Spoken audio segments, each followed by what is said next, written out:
Welcome back to ജാസിയമ്മി cooking. ഇന്ന് നമ്മൾ വന്നിട്ടുള്ളത് ഓണം സ്പെഷ്യലായിട്ട് സദ്യയിലേക്കൊക്കെ റെഡിയാക്കി നോക്കാൻ പറ്റുന്ന അടിപൊളി ടേസ്റ്റിലുള്ള നല്ല ക്രീമി ടെക്സ്ചറിലുള്ള ഒരു ഓലൻ റെസിപ്പി ആയിട്ടാണ്. അപ്പോൾ നമ്മുടെ സദ്യയിലുള്ള കളർഫുൾ ആയിട്ടുള്ള ബാക്കിയുള്ള കറികളുടെ കൂടെ ഇതുപോലെ ഒരു വെള്ള കളറിലുള്ള കറി നമ്മൾ റെഡിയാക്കാറുണ്ട്. അപ്പോൾ ആ ഒരു കറികളുടെയൊക്കെ കൂടെ ചേർത്ത് കഴിക്കാൻ ഇതൊരു അടിപൊളി ടേസ്റ്റ് തന്നെയാണ്. അപ്പോൾ ഇതുപോലെ ഒന്ന് ട്രൈ ചെയ്ത് നോക്കുക. അപ്പോൾ ടേസ്റ്റ് കൂട്ടാനുള്ള ടിപ്സൊക്കെ നമ്മൾ ചെയ്യുന്നുണ്ട്. അപ്പോൾ അതുകൊണ്ട് തന്നെ വീഡിയോ സ്കിപ്പ് ചെയ്യാതെ അവസാനം വരെ കാണാം കേട്ടോ. ഇതിലേക്കായിട്ട് നമ്മൾ 1.5 കപ്പ് തേങ്ങയാണ് ഇവിടെ എടുത്ത് വെച്ചിട്ടുള്ളത്. അപ്പോൾ ചെറിയ തേങ്ങ നമ്മൾ ഫുള്ളായിട്ട് മിക്സി ജാറിലേക്ക് ഇട്ട് കൊടുക്കുകയാണ്. ഇനി നമ്മൾ ഇതിൽ നിന്ന് 1-ാം പാലും 2-ാം പാലും എടുക്കുന്നുണ്ട്. അപ്പോൾ 1-ാം പാൽ എടുക്കാനായിട്ട് നമ്മളിവിടെ 1/2 കപ്പ് വെള്ളം ചേർത്ത് കൊടുക്കുന്നുണ്ട്. 250 ml കപ്പാണ് കേട്ടോ നമ്മളിവിടെ യൂസ് ചെയ്യുന്നത്.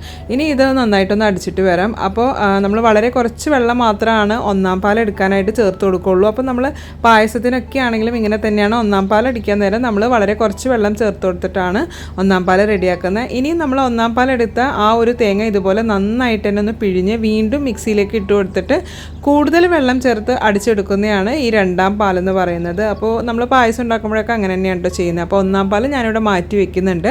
ഇനി 2-ാം പാൽ റെഡിയാക്കാനായിട്ട് നമ്മൾ പിഴിഞ്ഞെടുത്ത തേങ്ങയിലേക്ക് വീണ്ടും 1 കപ്പ് വെള്ളം ഒഴിച്ചു കൊടുത്ത് ഇതുപോലെ ഒന്ന് അടിച്ചെടുത്തിട്ടുണ്ട്. ഇനി ഇത് നന്നായിട്ട് തന്നെ ഒന്ന് പിഴിഞ്ഞെടുക്കുന്നുണ്ട് കേട്ടോ. അപ്പോൾ ഇനി ഇതിലേക്ക് നമ്മൾ 3-ാം പാലൊന്നും എടുക്കുന്നില്ല. അതുകൊണ്ട് തന്നെ ഈ ഒരു തേങ്ങ നന്നായിട്ട് പിഴിഞ്ഞതിന് ശേഷം പിന്നെ നമ്മളത് യൂസ് ചെയ്യുന്നില്ല കേട്ടോ. നമ്മളിവിടെ നന്നായിട്ട് തന്നെ അത് പിഴിഞ്ഞ് മാറ്റി വെക്കാം. നമ്മൾ 2-ാം പാലും എടുത്ത് വെച്ചിട്ടുണ്ട്. ഇനി ഇതിലേക്ക് നമ്മൾ ചേർത്ത് കൊടുക്കുന്നത് ഇതുപോലെ വെള്ളപ്പയറാണ്. ഇത് തലേ ദിവസം തന്നെ ഒന്ന് കുതിർത്തി നന്നായിട്ടൊന്ന് കഴുകി വൃത്തിയാക്കി വെച്ചിട്ടുണ്ട്. ഇതിനി നമ്മളൊരു കുക്കറിലേക്ക് ചേർത്ത് കൊടുത്ത് നമ്മളൊന്ന് വേവിച്ചെടുക്കണം. അപ്പോൾ നമ്മൾ റെഡിയാക്കി വെച്ചിരുന്ന 2-ാം പാലിൽ നമ്മൾ ഇവിടെ ഒരു 1/4 കപ്പ് 2 പ്രാവശ്യമായിട്ട് ഇതുപോലെ ഒഴിച്ചു കൊടുത്തിട്ടാണ് ഒന്ന് വേവിച്ചെടുക്കുന്നത്. ഒരു 3 വിസിലിൽ ഈ ഒരു പയറൊന്ന് നന്നായിട്ട് തന്നെ ഒന്ന് വെന്ത് വരും കേട്ടോ. ഇനി നമുക്കിതിലേക്ക് വേണ്ടത് കുമ്പളങ്ങയാണ്. അപ്പോൾ അധികം മൂക്കാത്ത ഇതുപോലെയുള്ളൊരു കുമ്പളങ്ങയാണ് കേട്ടോ നമ്മൾ ഇതിലേക്ക് യൂസ് ചെയ്യുന്നത്.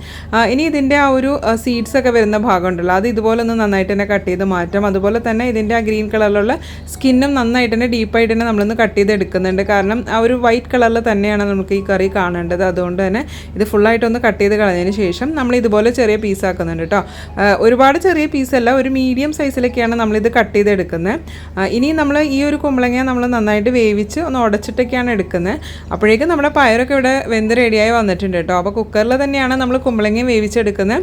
അത് നമ്മുടെ സൗകര്യത്തിനനുസരിച്ച് എങ്ങനെ വേണമെങ്കിലും ചെയ്യാം കേട്ടോ. ഞാനിവിടെ കുക്കറിലാണ് കുമ്പളങ്ങ വേവിച്ചെടുക്കുന്നത്. ഇതിലേക്ക് നമ്മളൊരു 3 പച്ചമുളക് ഇതുപോലെ ഒന്ന് കീറിയെടുക്കുന്നുണ്ട്. അതുപോലെ തന്നെ കുറച്ച് വെള്ളം, ഒരു 1/4 കപ്പ് വെള്ളം ഞാൻ 2 പ്രാവശ്യമായിട്ട് ഒഴിച്ചു കൊടുത്തായിരുന്നു. പക്ഷേ ശരിക്കും കുമ്പളങ്ങയിൽ തന്നെ ഒത്തിരി വെള്ളമുള്ളതാണ്. അപ്പോൾ അതുകൊണ്ട് നമ്മൾ ശരിക്കും 1/4 കപ്പ് വെള്ളം ഒഴിച്ചാൽ മതിയായിരുന്നു. അപ്പോൾ ഞാൻ ഉപ്പും കൂടി ചേർത്ത് കൊടുത്തിട്ട് ഇത് വേവിച്ചെടുക്കുന്നത് കേട്ടോ. ഒരു 3 വിസിലിൽ തന്നെ കുമ്പളങ്ങ നന്നായിട്ട് വെന്ത് ഉടച്ച് വരാൻ പാകത്തിന് തന്നെ നമ്മൾ വേവിച്ചെടുത്തിട്ടുണ്ട്. ഇനി കുറച്ച് വെള്ളം ബാക്കിയുള്ളതുകൊണ്ട് ഞാൻ ലോ ഫ്ലെയിമിൽ തന്നെ വെച്ചിട്ട് അതൊന്നും കൂടി ഒന്ന് വറ്റിച്ചെടുക്കുന്നുണ്ട്. അപ്പോൾ ഇതാ കണ്ട കുറച്ച് വെള്ളം ബാക്കി വന്നിട്ടുണ്ട്. അപ്പോൾ അതൊന്ന് വറ്റിച്ചെടുക്കാം. ഇനി നമുക്ക് ഇതൊന്ന് ഉടച്ചിടുന്ന സൗകര്യത്തിനൊക്കെ വേണ്ടിയിട്ട് നമ്മൾ ഇതൊരു പാനിലേക്ക് മാറ്റുന്നുണ്ട് കേട്ടോ. ഇനി നന്നായിട്ട് തന്നെ ഇതൊന്ന് ഉടച്ചെടുക്കാം. അപ്പോൾ ഇങ്ങനെ ഉടച്ചെടുത്തിട്ട് ശേഷമാണ് നമ്മൾ ഓലൻ റെഡിയാക്കുന്നതെങ്കിൽ നല്ല ക്രീമി ടെക്സ്ചറിൽ തന്നെ നമുക്ക് ഓലൻ കിട്ടും. അതുപോലെ തന്നെ നല്ല ടേസ്റ്റുമാണ്.